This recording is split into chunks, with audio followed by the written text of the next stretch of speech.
இன்னைக்கு எங்கள் வீட்டில் முள்ளங்கி சாம்பார் தான் வச்சேன். டேஸ்ட் அருமையாக இருந்துச்சு. முள்ளங்கி பார்க்கவே ஃப்ரெஷ்ஷாக அழகாக இருக்குல்ல.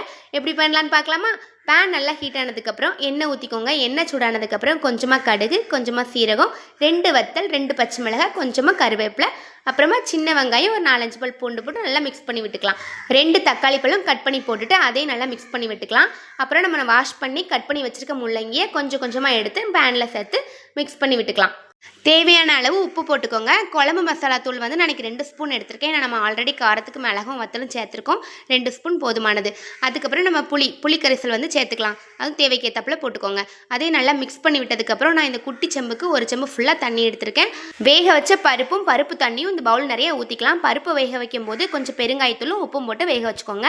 பருப்பு தண்ணி ஊற்றினதுக்கப்புறம் நல்லா மிக்ஸ் பண்ணி விட்டுக்கலாம். நல்லா கொதிச்சதுக்கப்புறமா காய் வெந்ததுக்கப்புறமா பூ போல் மல்லி இலையை போட்டு இறக்குனீங்கன்னா அருமையான முள்ளங்கி சாம்பார் ரெடி ஆயிடும். முள்ளங்கியில் வந்து நீர் சத்துக்கள் அதிகமாக இருக்குது. இப்போலாம் அடிக்கிற வெயிலுக்கு கண்டிப்பாக வாரத்தில் ஒரு முறை முள்ளங்கி எடுத்துக்கோங்க. நாங்கள் வந்து இன்றைக்கி சைடிஷ்க்கு வந்து கருவாடு எடுத்துக்கிட்டோம். நீங்களும் இதே மாதிரி முள்ளங்கி சாம்பார் வச்சு சாப்பிட்டு பார்த்துட்டு எப்படி இருக்குன்னு மறக்காமல் கமெண்ட் பண்ணுங்கள். நெக்ஸ்ட் வீடியோ நாளைக்கு பார்க்கலாம். டாடா பாய்.